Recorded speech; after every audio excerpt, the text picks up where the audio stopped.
Obrigado, Thaís. Obrigado, Thaís. Obrigado, GBA. Obrigado todo o apoio que vocês dão, né, na nossa parceria. Gabriel, Moniz e quem mais entrar também, sejam todos bem-vindos aí. A ideia aqui é conversar um pouco sobre imposto de renda, né? Tá chegando o momento, né? Aliás, já chegou o momento, o prazo já iniciou. E aí sempre tem algum tipo de apreensão, dúvidas. Imposto de renda parece simples na perspectiva da pessoa física, mas muitas vezes não é, né? Então é importante a gente ter cuidados, né?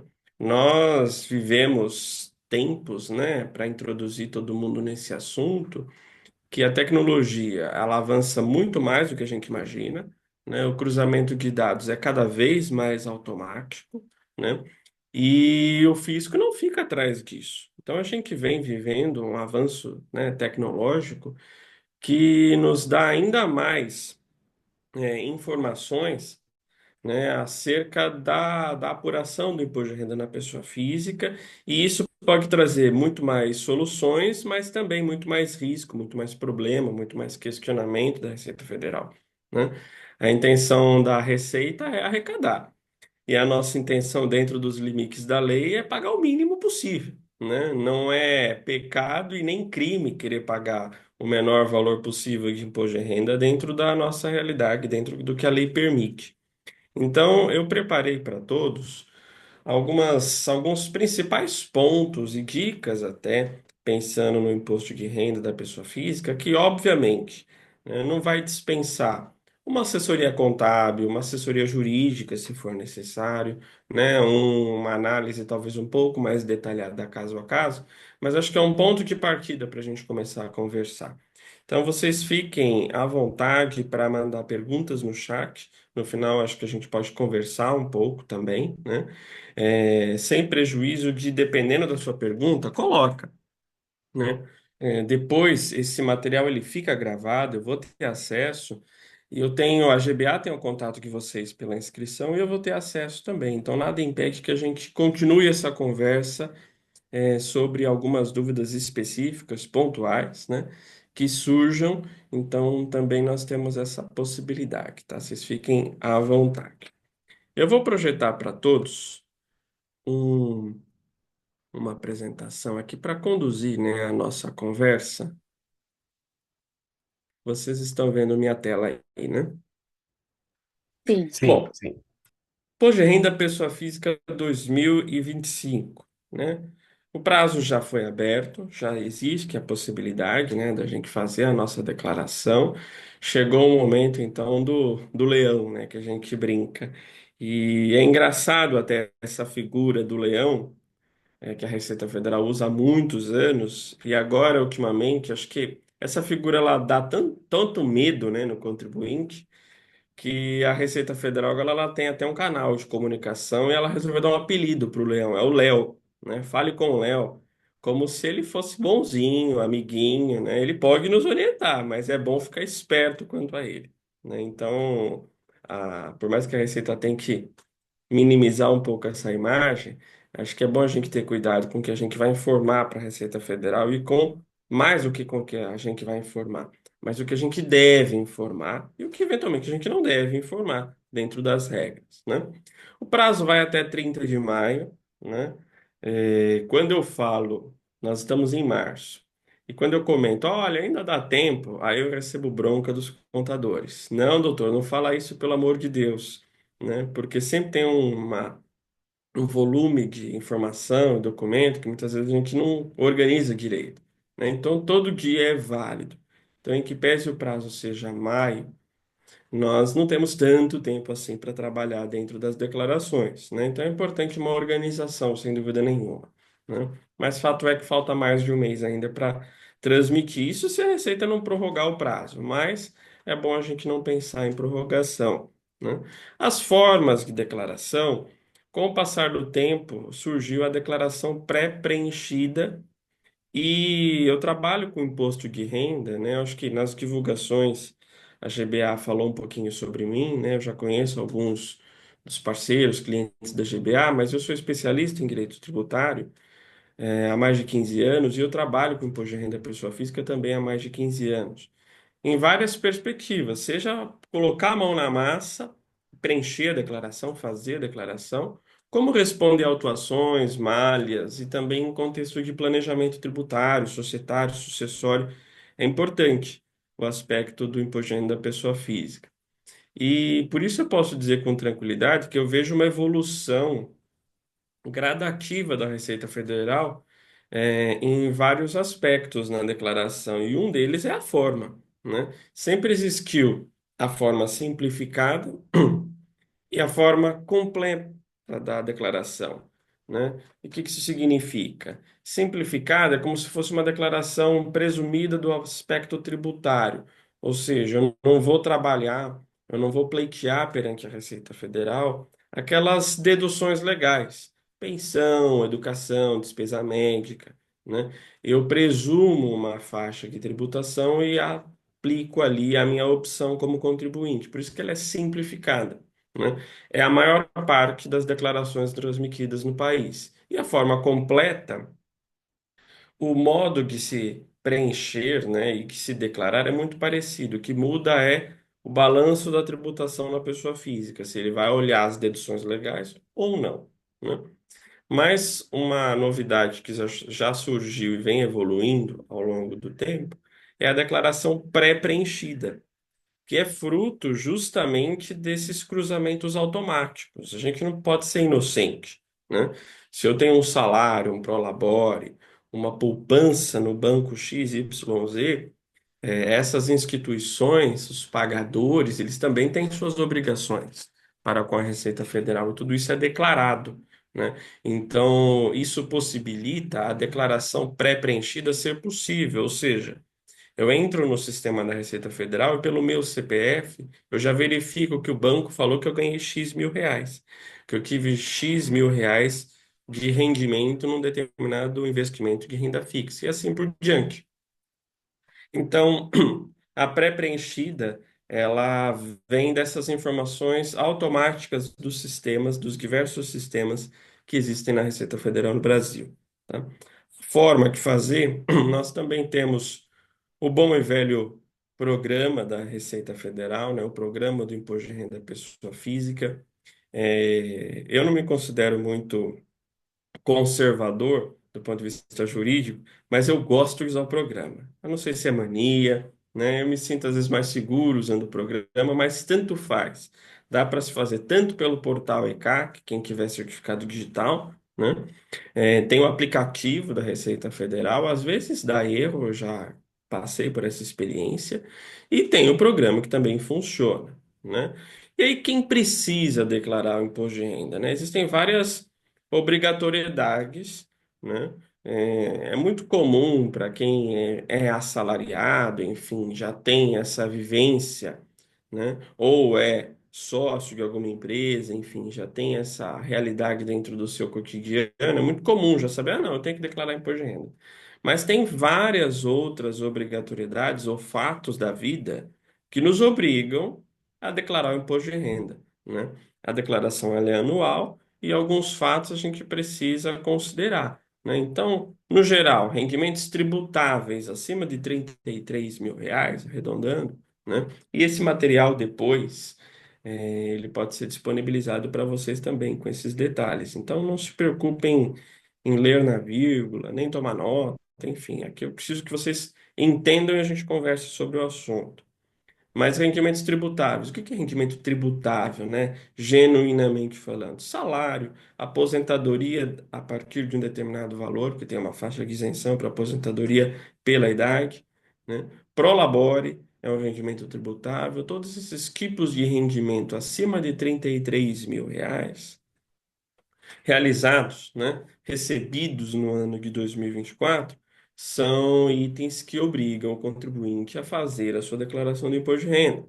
A mesma coisa os rendimentos isentos ou não tributáveis, doações, heranças, por enquanto, dividendos, né? Já tive a oportunidade de conversar também com a GBA sobre reforma tributária. A primeira parte se passou, né? Reforma sobre o consumo, e a gente vai viver 10 anos em transição. mas vai chegar a reforma total ou parcial sobre a tributação sobre a renda. E aí a grande aposta de todo mundo é que os dividendos serão tributados, né? Semana passada, há mais ou menos 10 dias, já surgiu a proposta do Ministério da Fazenda para tributar, ainda que parcialmente, os dividendos. Mas fato é, no ano de 2024 e 2025 também, até pelo respeito, né? Eu não posso mudar as regras do jogo no meio do jogo. Isso se aplica também para o direito, né?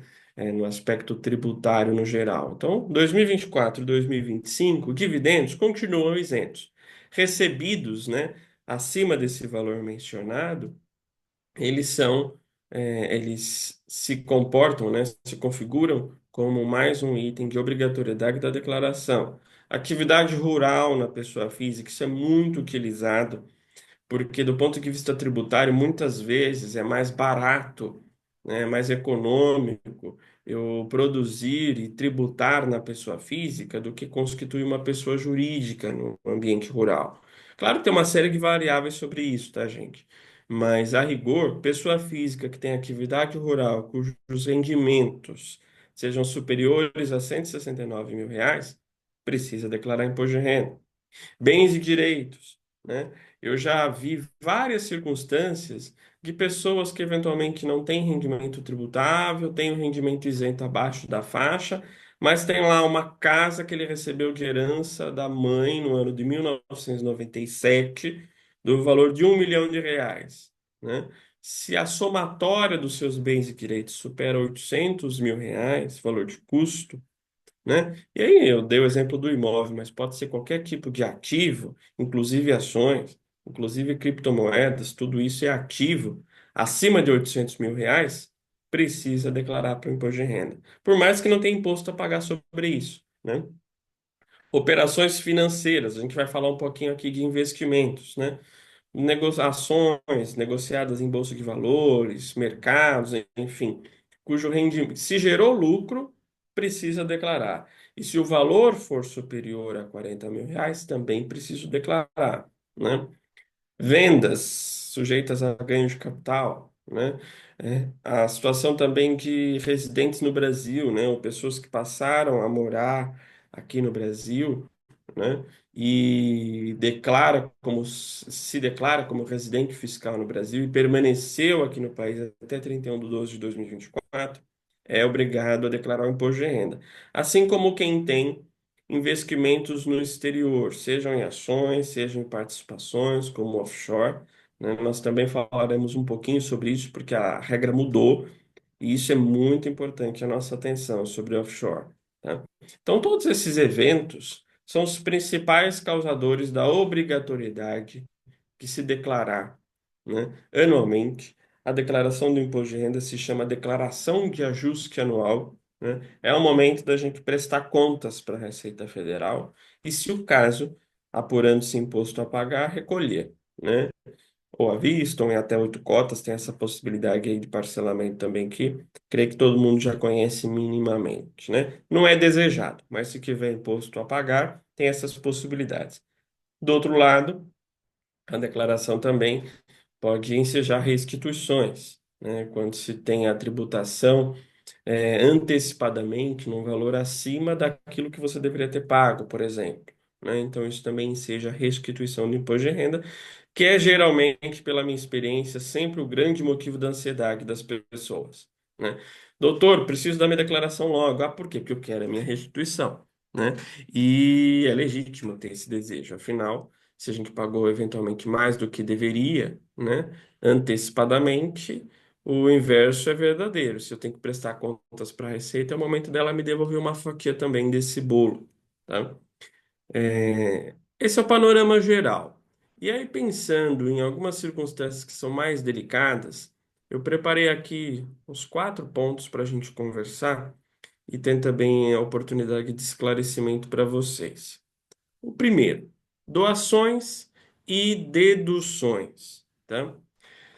Doação, qualquer doação de bens, direitos, valores, eles devem ser declarados no imposto de renda. Existe um campo ali, transferências patrimoniais.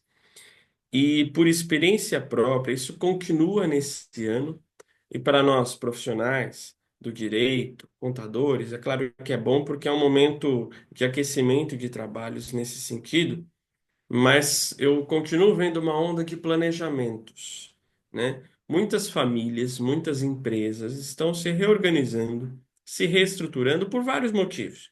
Reforma tributária, reorganização patrimonial, proteção, né? Economia tributária. Tem vários motivos que levam as pessoas a pensarem em planejamento, inclusive na pessoa física, né? Planejamento sucessório, acho que foi o campeão na minha experiência no ano passado, de 2023 para cá vem se notando uma preocupação cada vez maior sobre planejamento sucessório, independente de idade, né? Tem pessoas novas pensando em planejamento sucessório, ou seja, não é o medo de morrer, né, para quem que eu vou deixar o patrimônio necessariamente, mas é a preservação do patrimônio e a economia tributária que um planejamento pode acarretar. Em muitos planejamentos, a doação é uma das figuras utilizadas, então é importante ter cuidado quanto a isso, né? Porque essas doações, além de se ter imposto sobre ela, que no caso é o imposto estadual, o ITCMD, elas são campeões de itens que levam a se ter fiscalização no imposto de renda da pessoa física, né? E isso há muitos anos. Esse campo transferências patrimoniais, há muitos anos existe um convênio entre Receita Federal e secretarias das fazendas dos estados, em que esse dado ele é cruzado automaticamente. Isso antes de declaração pré-preenchida, tá? Acho que esse foi o precursor desse cruzamento de dados. Porque, a rigor, no fato da doação, não se tem imposto de renda recolhida, né? Mas eu tenho imposto estadual. E dependendo do valor, muitas vezes em alguns episódios eu já vi contribuintes usando-se de artifícios para economizar imposto, enfim, cometendo muitas vezes alguns equívocos para não declarar, não pagar o ITCMD. E como é que o Estado verifica se teve a doação ou não, se teve o fato gerador? Mediante o cruzamento com a Receita Federal. Então, eu pensei em no mínimo três cuidados quando se fala em doação, além da preocupação em declarar, obviamente. O cruzamento automático, ou seja, precisa ter cuidado com o ITCMD. O imposto estadual tem algumas faixas de isenção, mas dependendo do valor, é fato gerador do imposto, que aqui em São Paulo, por hora, a alíquota é de 4%. E esse meu por hora é o motivo do segundo cuidado que eu coloquei na tela. A legislação do ITCMD vai mudar, né? A gente que trabalha no meio vem falando disso há bastante tempo e o projeto de lei, no caso do Estado de São Paulo, já está na Assembleia Legislativa. É um resultado da reforma tributária, naturalmente, né? Um desdobramento. E nós, assim, no banco de apostas também das mudanças da lei no futuro, esse é um dos clássicos também, a lei dos dividendos. O ITCMD vai aumentar.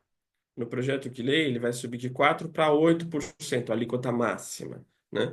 Então, doações feitas antes da mudança da lei também precisam ser pensadas, calculadas, para ver se vai ter economia ou não, mas é um segundo cuidado válido. E um terceiro é uma coisa que também passa despercebido de muita gente. Recentemente eu tive uma consulta exatamente sobre esse assunto, e que me fez colocar esse terceiro cuidado aí para vocês. São doações de ativos acima do valor do custo, por exemplo. Então, eu tenho, numa circunstância, um imóvel comprado, independente da origem, recebido também em doação, mas que eu declarei. Nós declaramos tudo no imposto de renda a valor de custo, quanto eu paguei, né? Por quanto eu recebi. Então, se eu recebi uma casa, ou comprei uma casa por 500 mil reais em 2005, ela está declarada até hoje, 2025, por 500 mil reais. E é correto se manter o valor de custo, né? Essa é a regra, no geral. Eu até posso atualizar bens ao longo do tempo, mas daí eu vou pagar imposto, né? Então, o que se faz geralmente é manter o valor do custo enquanto se tem esse arquivo na mão. Mas e se eu doar esse arquivo para um terceiro, né? E se esse imóvel hoje vale 1,5 milhão de reais? Se eu fizer a doação por 1,5 milhão, né? como que funciona, qual que é o risco, qual que é a interpretação. É preciso ter cuidado nesse tipo de doação, porque toda moeda tem dois lados, né? Então, tudo eventualmente tem um lado bom, tem um lado ruim. Se eu doar pelo valor de custo, quem está recebendo a doação, teoricamente, paga menos ITCMD, né? Já que é quem recebe a doação, que é a pessoa que paga o imposto sobre a doação. Mas, se essa pessoa que recebeu esse arquivo em doação vende no futuro, esse arquivo está valendo na prática 1,5 milhão. Ou seja, ele vai vender por 1,5 milhão ou mais. É ele que vai pagar o imposto de renda sobre o ganho de capital, sobre a valorização desse imóvel, desse ativo, no meu exemplo. Então, isso é ruim para quem recebe, né? Então, são perspectivas que valem ser pensadas, porque essa questão, se a doação é feita acima do valor do custo, se tem imposto de renda ou não, ela é controversa, tá? Essa questão é debatida no judiciário, tem precedentes favoráveis às pessoas físicas, aos contribuintes, falando, olha, imposto de renda não é fato gerador, né? Não é fato gerador, ou melhor, doação não é fato gerador no imposto de renda, só o ITCMD, tem uma série de equívocos e inconsistências sobre isso, né? Mas eu já tive a oportunidade de ver algumas circunstâncias da Receita Federal opinando, falando, olha, se teve variação no valor entre custo e venda e realização, teve ganho de capital. Então, é fato gerador de imposto de renda. Ou seja, essa discussão que se tem, ela precisa ser pensada, ponderada, o que motiva esse terceiro cuidado que eu estou trazendo para vocês, né? Nós temos aí essa realidade de doação sendo também um fato de averiguação da Receita Federal. Então, é importante a gente ter esse tipo de cuidado também, tá? Havendo uma doação no valor de custo e havendo uma fiscalização, não tenham dúvidas. A Receita Federal vai vir em cima do contribuinte que doou, porque a doação seria a realização desse ganho de capital. Logo, o leão de olho, né, nesse ganho vai querer a fatia dele, tá? E aí é mais uma responsabilidade para a gente pensar e uma dor de cabeça para se evitar antes de fazer essa doação, né? E as deduções legais que existem, que são previstas, né, na legislação para diminuir o valor do imposto de renda a recolher pelas pessoas físicas, também são eventos clássicos de fiscalização e que eu recomendo que todo mundo tenha cuidado, né? Plano de saúde, educação, a dedução de dependentes legais, filhos ou pessoas a qual eu sou responsável de fato, né, pelo sustento, aí tem um valor por pessoa, né, de R$ 2.275. Pensão alimentícia, mais determinada em acordo homologado ou decisão judicial também é um fato ali para ter deduções. Livro caixa. Ah, doutor, o que que é livro caixa? Né? Recentemente eu também tive algumas consultas sobre isso, principalmente de médicos, né? Profissionais intelectuais, né? Médico, fisioterapeuta e tudo mais, que tem a sua atividade na pessoa física, os contratos na pessoa física, tributa na pessoa física e as despesas dessa atividade intelectual profissional. Elas não são dedutíveis no imposto de renda da pessoa física? São. Só que existem regras para isso, né? Para isso existe o famoso livro caixa, que é como se fosse uma pequena contabilidade da tua atividade dentro da pessoa física. É muito mais simples, mas não menos importante, né? E a Receita Federal, ela também costuma questionar bastante deduções em livro caixa, porque ela só admite as deduções daquelas despesas indispensáveis da atividade do profissional, né? Então, é esse tipo de critério que é um pouco subjetivo e que gera questionamento. Ah, o que que é indispensável, né? Para um médico, internet é indispensável, sim ou não? Né? Energia elétrica, despesa de condomínio, da sala que ele alugou, e por aí vai as discussões que tem sobre isso, né? Doações também para entidades terceiras, né? Entidades filantrópicas.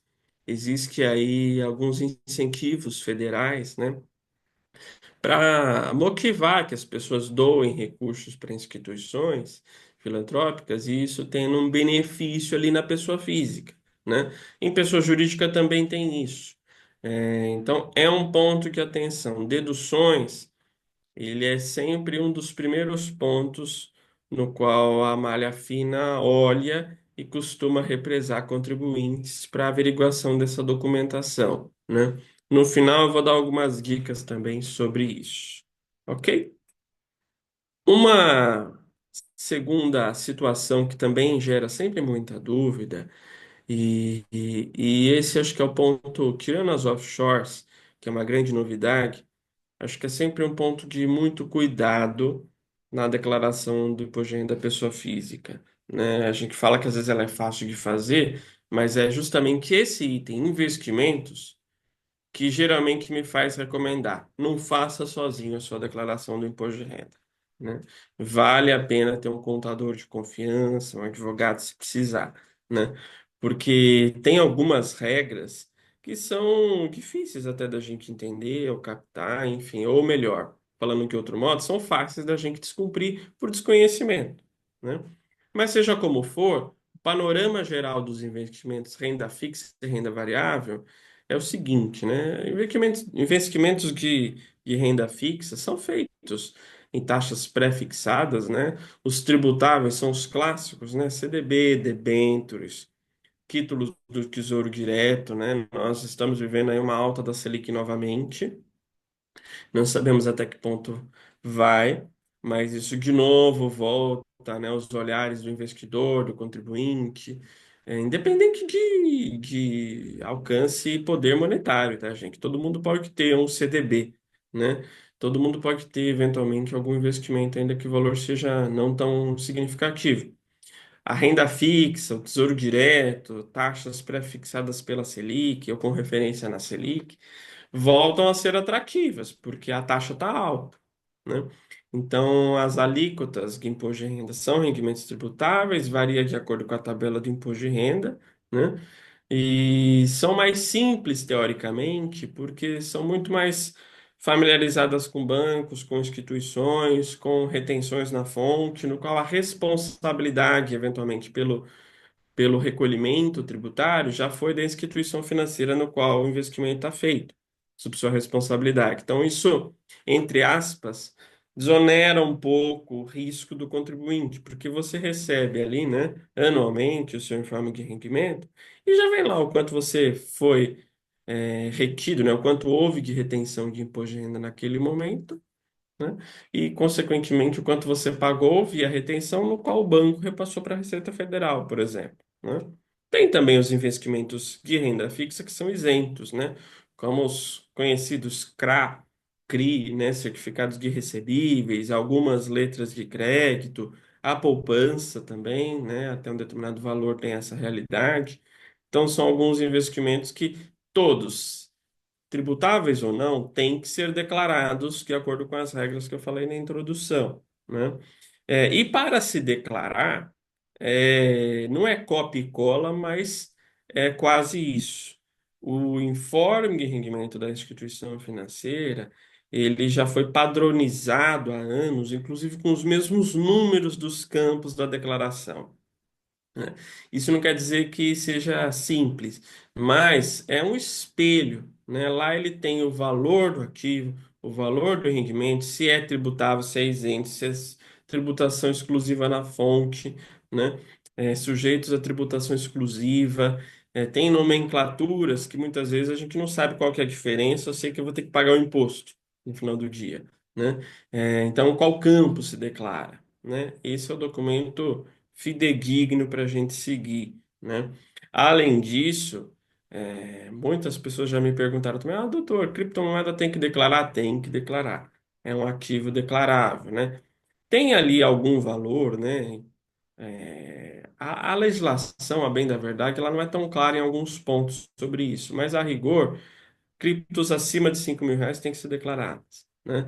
E são tributadas de acordo com a tabela do imposto de renda. Se for uma criptomoeda, um criptoativo, do exterior, eventualmente, né? Ou um tipo de ativo diversificado que não seja localizado sob responsabilidade do Brasil, entra na regra que eu vou falar a seguir, da tributação dos ativos no exterior. Fundos também, tem rendimentos em fundos que são isentos, tem outros que não são. O universo de fundo de investimento é variadíssimo, não daria para falar todos os tipos de fundo aqui, né? Por isso que se eventualmente você tiver alguma dúvida sobre fundo, manda no chat, que depois eu posso te procurar e a gente pode conversar também, tá? E renda variável, aí é para os corajosos, né? Porque aí você não fica sujeito necessariamente a uma taxa pré-fixada, né? O exemplo clássico são as ações, né? E pegando esse exemplo clássico das ações, se você vendeu a ação acima de R$ 40.000 ou teve lucro, é um rendimento que você precisa declarar, né? Tem um imposto de renda sobre isso, via de regra 15% em ações, ou para aquelas operações de risco maior, como day trade, em que são variáveis ali, né? Dia a dia, né? O seu preço, a compra e venda, tem uma alíquota maior de imposto de renda. Então, todas essas circunstâncias de renda variável, pelas suas realizações, pelas suas vendas, elas ensejam a tributação não agora, né, mas sim no mês seguinte ao fato. Então, vendi uma ação XYZ no mês de setembro, outubro eu pago imposto, né? Isso também, geralmente, é intermediado, feito, seja pela consultoria, pelo assessor de investimento, pelo banco, né, pelo teu gerente, esse imposto, ou pelo teu contador também, né, ele já deveria ter sido recolhido. E ele precisa ser declarado agora, né? E então, todo mundo que tem algum tipo de investimento em renda variável, que seja relevante, que gere dúvida, esse é o ponto que eu sempre recomendo, não faça sozinho, né? Porque é fácil da gente errar ou esquecer alguma informação e às vezes por algum equívoco bobo, né? Meramente formal, você cai na malha fina, por quê? Porque a instituição que está de responsabilidade daquela ação soube o que aconteceu, declarou, no cruzamento de dados não bateu com o seu CPF, daí você cai automático na malha fina, correndo o risco aí de ter maiores questionamentos, fora dor de cabeça, fora burocracia. Então, todo mundo tem sua vida para tocar. Se a gente não tiver problema com a receita, melhor ainda, né? Então, investimento de renda variável, tenham cuidado. Tem uma série de desdobramentos, né? Eu falei de dois tipos aqui, mas tem vários outros, né? Tipos de investimento em renda variável que pode ter alguma circunstância peculiar em qual campo se declara, se não declara, se eu sou obrigado, qual que é o campo do imposto que eu vou declarar, o quanto que eu paguei, será que eu paguei certo, será que eu paguei errado, e por aí vai, né? Um terceiro ponto que acho que vale a gente falar são os bens financiados, tá? É muito importante na pessoa física a gente ter o cuidado porque às vezes a gente tem um cuidado nesse sentido da minha fala, muito comum com a pessoa jurídica e despreza na pessoa física. Qual o cuidado é esse? Eu tinha dinheiro na prática para comprar aquele carro, né? Dinheiro no meu patrimônio, né? Como é que eu paguei? Foi financiado? Foi via empréstimo, né? Eu vendi um ativo, era dinheiro em espécie que eu tinha, né? Meu pai me emprestou, eventualmente eu não declarei. É importante a pessoa física ter cuidado, e eu vou falar isso no final também, naquele quesito da variação patrimonial. Eu preciso ter cuidado com o caixa suficiente para os pagamentos, né? Então, isso no universo de crédito, de empréstimos, né? Alguns anos atrás a gente teve um boom de crédito, de financiamento, né? Muita gente que eventualmente não tinha patrimônio suficiente e os bancos davam crédito. Isso endividou as pessoas, né? A declaração do imposto de renda da pessoa física é mais um mecanismo da Receita Federal olhar esse tipo de variação. Então, eu preciso ter cuidado quando eu compro algo financiado, na minha declaração, para eu pensar exatamente, olha, quanto eu estou pagando na parcela? Eu tinha dinheiro para isso? Né? Se você pagou, é claro que você quer dinheiro, mas eu tinha dinheiro declarado para isso? É importante a gente pensar. Porque esse ativo, ele precisa ser declarado, né? No campo bens e direitos, é prudente que se declara, porque eu estou realizando, ou melhor, eu estou adquirindo ele, entre aspas, parcialmente ao longo do pagamento do financiamento, né? Então, eu estou realizando esse fato na minha vida, né? E também é muito comum, isso é o clássico, são no caso dos carros, né? Você compra um carro financiado, é 100 mil o valor de tabela. Você financiou, você vai pagar 200, 180, dependendo da taxa. E a lógica na pessoa física é que você declare o valor do custo da aquisição daquele ativo. Juros e encargos fazem parte do custo na pessoa física, né? Então, hoje, a regra possibilita com que eu vá declarando o meu bem financiado efetivamente pelo valor que eu estou pagando. Isso é muito interessante, né? Porque no futuro, né, se eu for vender, e pegando de novo o exemplo do carro que se desvaloriza rapidamente, em alguns casos, né?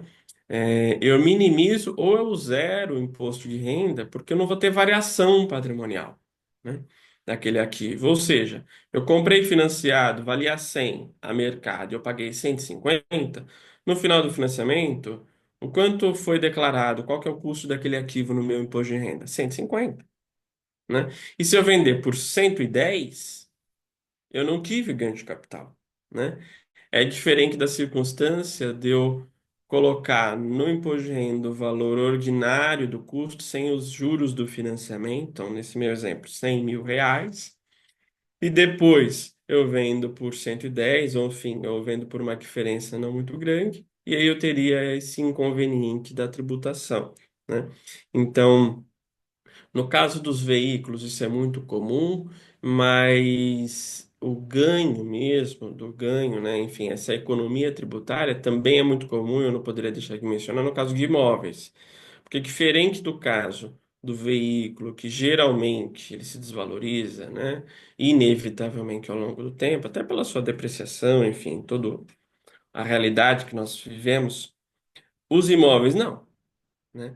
É muito mais comum o imóvel valorizar, né? Então, se eu declaro na pessoa física efetivamente o valor que eu paguei, eu estou minimizando ou zerando esse imposto futuro a pagar, eventualmente, seja numa venda, seja numa doação, seja num planejamento sucessório, numa reorganização patrimonial. Tudo isso são sementinhas que a gente planta hoje para colher no amanhã. Então, bens financiados também gera muita dúvida e eu gostaria de chamar a atenção para todos, tá? E chegamos, enfim, no tema das offshores e ativos no exterior, né? Offshore, esse termo. Muitas pessoas acham, já até se arrepiam. Nossa, é ilícito, é ilegal ter offshore, ter uma empresa fora do país, ter um ativo fora do país. É lavagem de dinheiro, é evasão de divisas. A gente olha o jornal, vê as notícias, né? A gente está acostumado a ver esse tipo de assunto em grandes operações, em grandes investigações, que nem sempre nos orgulham, né, como brasileiros. Mas fato é que não é ilegal ter uma empresa fora do país e ter um ativo fora do país. E no imposto de renda da pessoa física, esse ano é o primeiro ano em que todo mundo estará sujeito às alterações plenamente da Lei 14.754 de 2023. Então, no ano passado, nós vivemos aí um regime de transição. Por quê? Esse instrumento, né, uma empresa fora do país, enfim, ou essa realidade, um ativo fora do país, ele já foi muito utilizado no passado justamente para economizar imposto em várias circunstâncias, né? Entre outros motivos. Ah, por que economizar imposto? Porque o dinheiro fora do país, em várias regras antigas, ele não era tributado no Brasil se eu não trouxesse o dinheiro para o Brasil, né? Ou seja, se eu não resgatasse aquele investimento, se eu não fizesse uma transferência para cá, né? E isso mudou, tá? Por isso que no passado, sobre ativos no exterior e rendimentos, enfim, e essa realidade, nós tínhamos o Carnê-Leão, que continua existindo, mas para outras circunstâncias. Também o ganho de capital em moeda estrangeira, né? Enfim, com regras específicas, momentos de tributação específicos. No ano passado, como a lei começou a vigorar, se teve a possibilidade de todo mundo que tem ativo fora, eventualmente querer antecipar a tributação com uma alíquota menor de 8%. Isso passou. Agora nós temos todo mundo que aderiu, né, a esse tipo de realidade no ano passado vai ter que espelhar isso na declaração agora. E daqui para frente, nós vivemos a realidade da alíquota base de 15%, né? E sobre o quê? Se teve lucro apurado no exterior, não trouxe dinheiro para o Brasil, não importa. Ganho de capital em moeda estrangeira, né? Valorização da moeda. Comprei euro quando estava 4,50, agora está R$ 6, né? Ficou caro. E para a Europa. Que viu um ganho, então, patrimonial. Porque se eu vender aquela moeda agora, o meu poder aquisitivo sobre aquele ativo aumentou, né? Rendimentos sobre ativos no exterior, todos eles, uma vez ao ano, eu preciso declarar, né? E esse é o momento, independente do dinheiro vir para cá ou não, com o pagamento de 15% de imposto de renda sobre esse ganho, sobre essa variação, tá? Então, essa é uma grande mudança que não inviabiliza por si só os instrumentos de empresas no exterior, mas nos coloca uma realidade que precisa ser repensada em nível de planejamento, né? Qual que é o motivo, qual que é o ganho, qual que é a realidade que você tem, tendo esse investimento fora do país, de diversos tipos, ou tendo uma empresa fora do país que investe fora do país, né?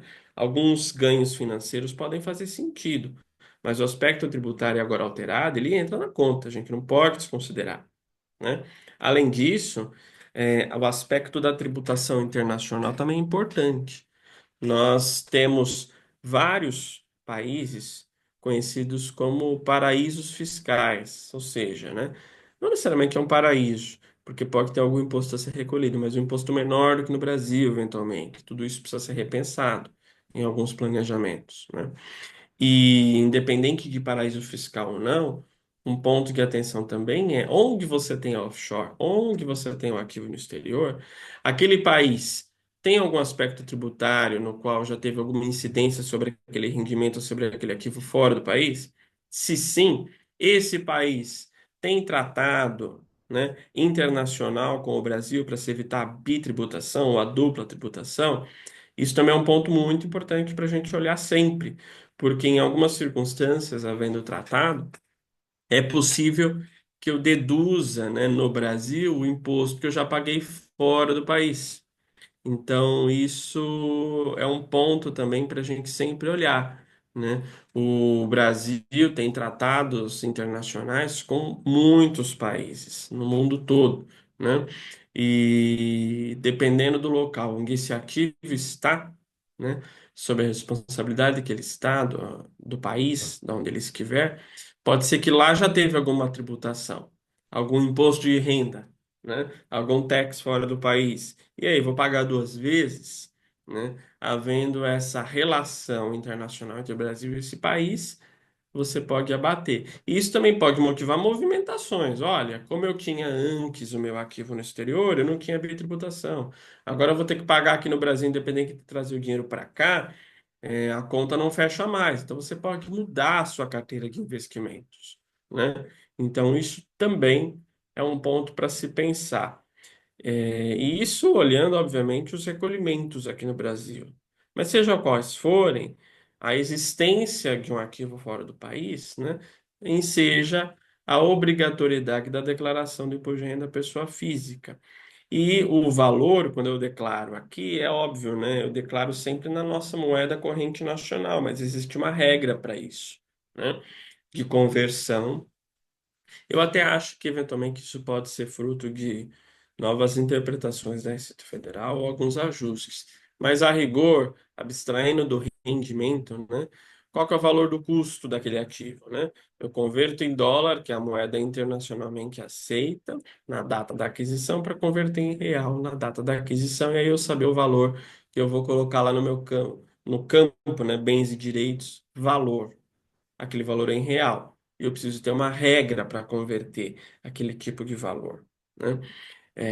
E nessa realidade, eu chamo a atenção, obviamente, sempre das pessoas, dos meus clientes, das pessoas que me procuram para tirar dúvidas sobre isso, em palestras, cursos sobre o assunto, também para a gente não desprezar a DCBE, que é a Declaração de Capital Brasileiro no Exterior, né? Ela é do Banco Central e a obrigatoriedade dela, ela também é uma declaração anual, que não é a declaração do Imposto de Renda da Receita Federal, né?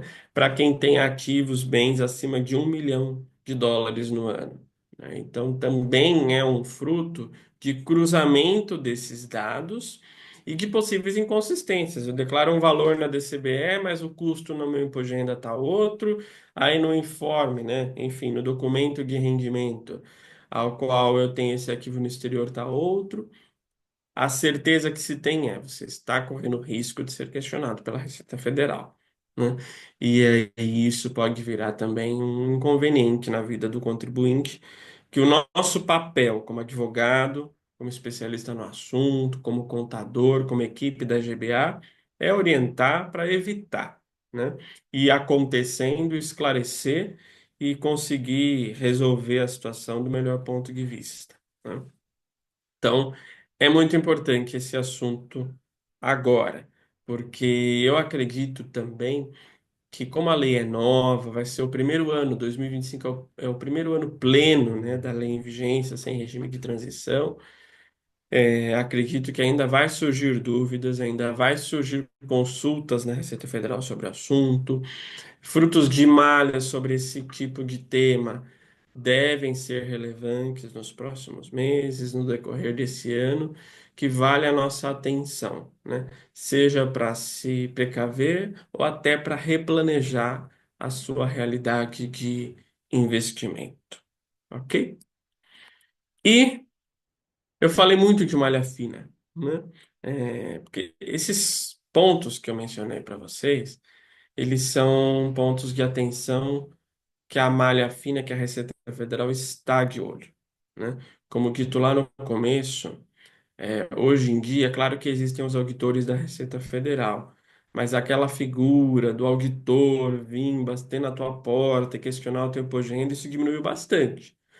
Por quê? O trabalho deles ficou muito mais fácil. O cruzamento de dados automático, depois do advento do SPEG, que é o Sistema Público de Escrituração Digital, ele é referência mundial, tá? O SPEG brasileiro, ele é referência mundial, né? Ainda que o nosso país não seja referência em muitas coisas, nesse aspecto a gente é, né? A tecnologia desenvolvida ao longo dos anos, ela, desculpa o jargão popular, ela dá um baile em muitas tecnologias de países desenvolvidos, tá?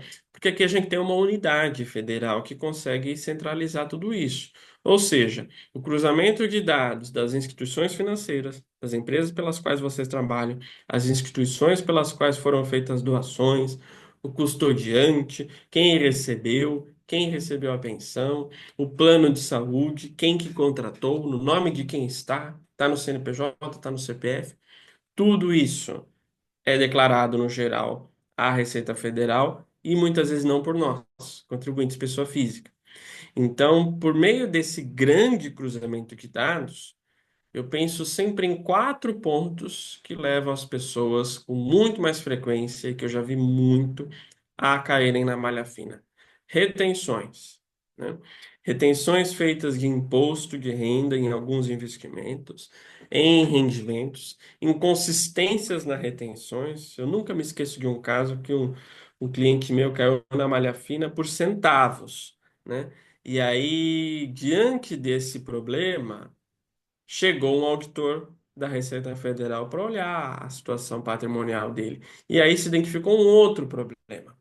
Então, malha fina não é desejável para ninguém. A gente quer cumprir a nossa obrigação com a Receita, mas também não queremos dor de cabeça, né? Então, as retenções, é importante a gente ter o cuidado na declaração.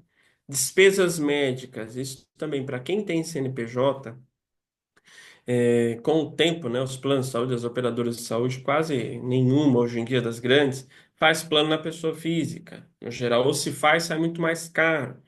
Então, é muito comum você ter um plano ou numa associação, numa instituição, numa grande operadora, numa entidade de classe, ou até no seu próprio CNPJ. né? Eu já vi pessoas que constituíram o CNPJ familiar para poder contratar o plano de saúde para a família.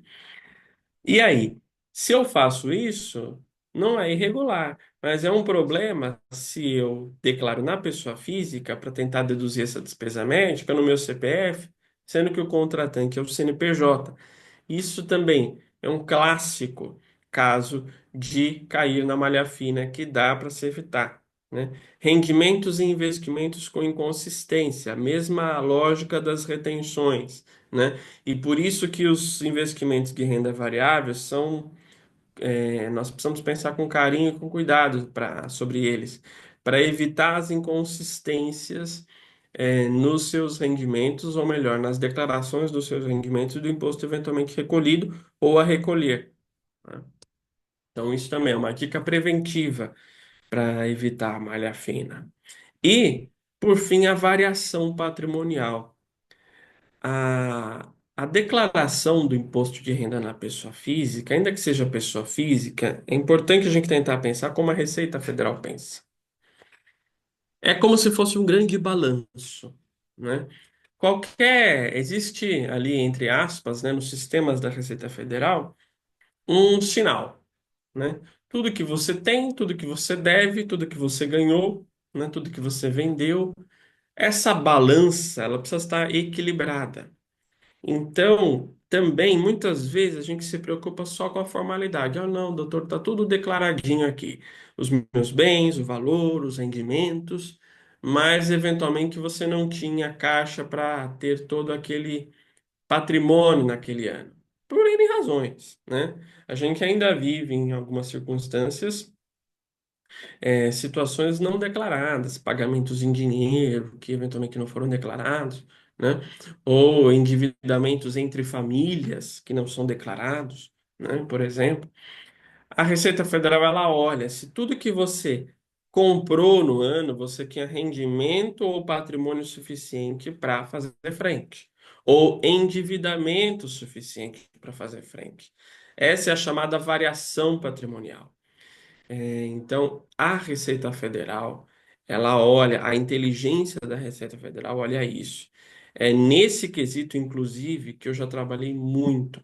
E até hoje faço, imposto de renda de alguns clientes, pensando nessa realidade, né? Na variação patrimonial, muitas vezes envolvendo planejamento, né?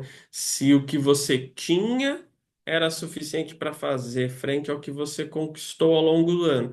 E nós não podemos esquecer o seguinte, né? Recentemente surgiu a emenda Pix, depois caiu.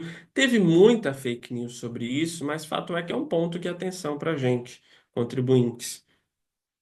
Porque a Receita Federal, ela tem acesso às movimentações. Claro que ela não quebra o sigilo em algumas circunstâncias, mas ela consegue imaginar ou ver, ou pelo meio dos dados declarados e dos seus cruzamentos, ela consegue ver o quanto determinada pessoa gasta de cartão de crédito, o quanto ela gasta no financiamento do seu veículo, qual que é o custo do seu aluguel, ou seja, qual que é o seu custo de vida. E muitas vezes na variação patrimonial as pessoas esquecem disso. Olha lá a declaração, eu recebi 1 milhão no ano e eu comprei um apartamento de 1 milhão. Então eu tinha dinheiro, eu tinha frente. Ok, mas você viveu do quê? Né? Você ganhou 1 milhão, gastou 1 milhão no apartamento, como é que você pagou seu cartão? Como é que você pagou o Uber? Como é que você andou de metrô? Como é que você comeu? Como é que você pagou a escola do seu filho? Né? Então, esse custo de vida, que é muito subjetivo e muitas vezes ele não aparece, né, claramente, e ele não é declarado, né? Eu não declaro quanto eu gastei de cartão, por exemplo, para o fisco, mas ele sabe quanto eu gastei, né? Ele sabe o quanto eu ganhei, ele sabe o quanto eu repassei para terceiro, né? Afinal, o que eu paguei de cartão é receita do banco e a receita é declarada. Então, essa tecnologia de cruzamento de informações, no aspecto da variação patrimonial, não dá para a gente falar que é o futuro, é o presente. Por isso, a nossa especial atenção no quesito variação patrimonial, para não desconsiderarmos sempre, quando a gente reúne toda a nossa documentação, não vamos desprezar também o óbvio, né? Qual que é o nosso custo de vida? né? Para aí sim olhar, será que eu tinha patrimônio ou renda suficiente para comprar tudo isso? Ah, não tinha, fui financiado. Mas foi financiado por quem? Porque se for banco, dívida precisa ser declarada. Mas e se foi a família? Né? E se foi a sua mãe que te emprestou um dinheiro? Né? Como é que você vai declarar? Então, isso é um ponto de atenção no qual eu recomendo para todo mundo, do ponto de vista preventivo, para evitar a malha fina, que circunstâncias que a gente pode, né, trabalhando com antecedência, não enfrentar, né? É por isso que essas dicas acho que elas são valiosas.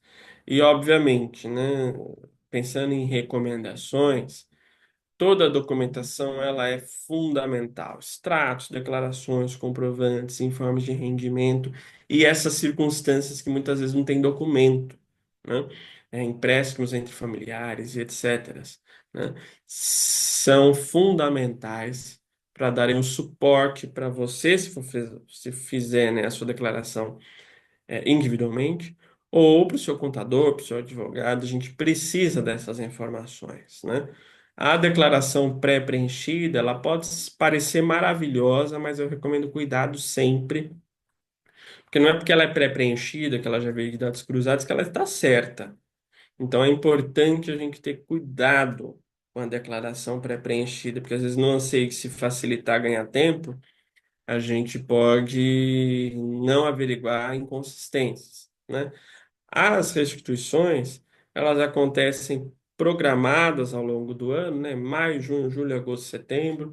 Tem as prioridades legais, né? Pessoas com doenças, idosos, dependendo da idade, né? Tem um escalonamento de prioridades, mas o quanto antes fizer a declaração, se conferir os dados, se reunir a documentação, o quanto antes você vai entrar na fila da sua restituição e que é bom para todo mundo, né, eventualmente.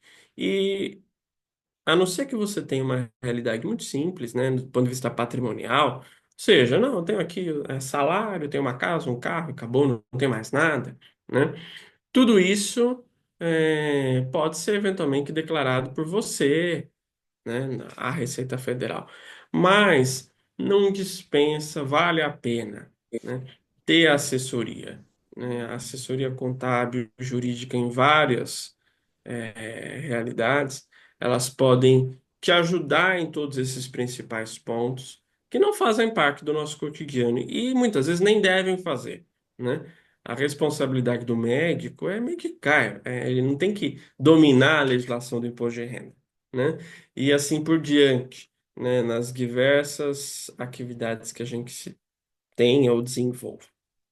Seja como for, eu diria que o momento da declaração do imposto de renda é sempre um momento de muita atenção para todo mundo, de muito trabalho, né? Eu acho que a gente tem que ter cuidado. As dicas que eu procurei trazer para vocês é para justamente possibilitar com que a declaração seja um momento tranquilo, né? Que a gente preste as nossas informações e que isso não seja objeto de questionamento e, havendo dúvida, vocês têm a possibilidade, têm o nosso apoio para esclarecer, para ajudar, para orientar, para planejar.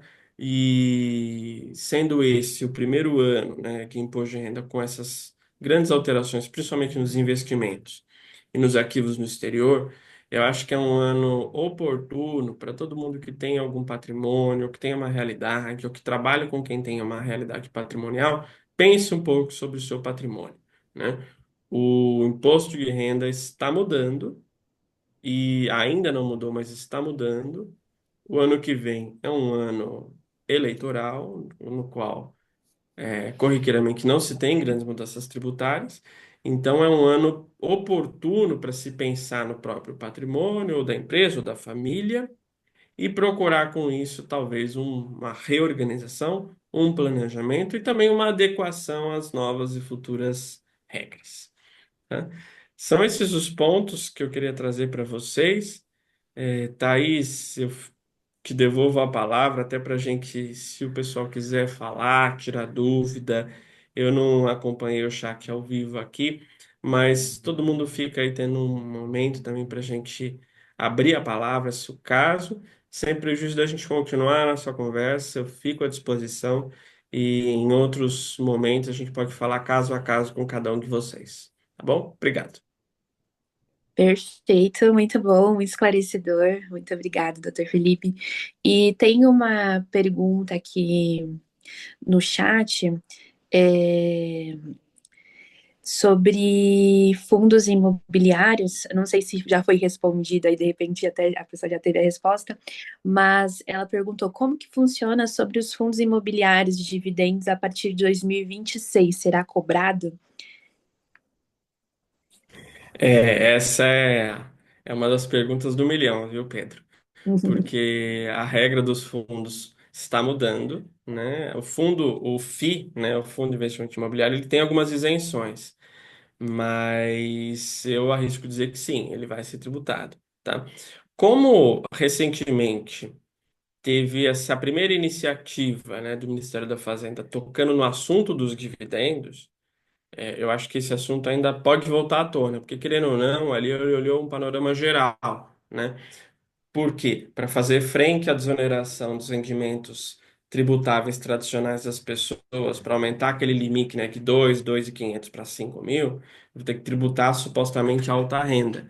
E aí se mirou nos dividendos, mas nos dividendos genericamente, dividendos fruto de investimento, ou dividendo fruto de participação societária. Obviamente o Congresso não apreciou ainda, tá? Mas olhando na declaração de agora, nós temos a segurança porque eu estou refletindo o que aconteceu no ano passado. 2025, eu penso que deve ser um ano que esse assunto vai ser debatido, tá? E eu arrisco dizer, é, vários projetos de lei que eu já tive a oportunidade de acompanhar, até opinar, fundos sempre entra na jogada, né? A gente chama os fundos de indústria dos fundos, né? Então é recorrente, o Ministério da Fazenda, a Receita, querer onerar os fundos de investimento mais, tá? E tirar as isenções que se tem, a exemplo de FDIC e tudo mais, né? Eu já tive a oportunidade de ver a tributação da receita do próprio fundo, que inviabilizaria a estrutura dos fundos. Aqui a gente está olhando em quem tem a cota do fundo, que tem o investimento no fundo, né? Mas o próprio dono do fundo, digamos assim, né? Dependendo da sua cota, ele também sempre é fruto de olhares da Receita para querer tributar, tá? Então, eu acho que vale a pena a gente monitorar com atenção, porque a partir de 2026 pode ser que as isenções sejam reduzidas, né, das que existem, e que haja uma cobrança. Então, vale a pena pensar também se o investimento faz sentido ou não. Legal, acho que para 2026 a gente vai precisar de uma nova palestra, né? Porque sempre muda, sempre coisas novas. E eu quero deixar aberto aqui também para outras pessoas que tiverem dúvidas ou alguma pergunta sobre o que foi passado aqui para gente. Se alguém tiver alguma dúvida, fiquem à vontade. Pedro aqui agradeceu. Perfeito. Gente, além do conteúdo que foi compartilhado aqui, essa aula também foi gravada, né? Então vai ser disponibilizado para que vocês possam esclarecer. O Gabriel falou aqui sem dúvidas, foi bastante esclarecedor. Foi bem didático, né? Então a gente consegue entender de uma forma bem específica e sai até com uns pontinhos assim na cabeça para realmente. Olha, eu preciso olhar para isso de uma forma diferente. Então, foi realmente a Cia Andrade também falou que foi muito esclarecedor. E aí, lembrando, vocês vão ter acesso aos conteúdos que foram passados aqui. O doutor Felipe também, assim como a GBA, está à disposição. E só para reafirmar, né, esse movimento que está sendo feito, ele é um movimento que ele tem. Acho que falhou um pouquinho aqui, mas esse movimento que está sendo feito, ele é um movimento que vem da missão da GBA. Então, poder agregar com vocês, não só em relação aos números, em relação à contabilidade, mas através dos profissionais que hoje estão conectados com a GBA também, contribuir com a missão de vocês de forma geral. Assim que surgirem novas palestras, novas datas, nós vamos compartilhar com vocês, vamos compartilhar nas redes sociais também. E eu acho que é isso, gente. Se tiver algo a acrescentar, agradeço muito, doutor Felipe, pela sua disponibilidade, a cada um que está presente aqui. E eu tenho certeza que nós saímos daqui, assim, realmente com uma outra visão, com detalhes bem esclarecidos. Muito obrigada, doutor Felipe. Eu que agradeço, obrigado, Pedro, Si, Gabriel, todo mundo, fico à disposição. E vamos em frente, né? Obrigado, Vamos em gente. Bom dia a frente. todos. Obrigado, pessoal. Ótimo dia. Obrigado.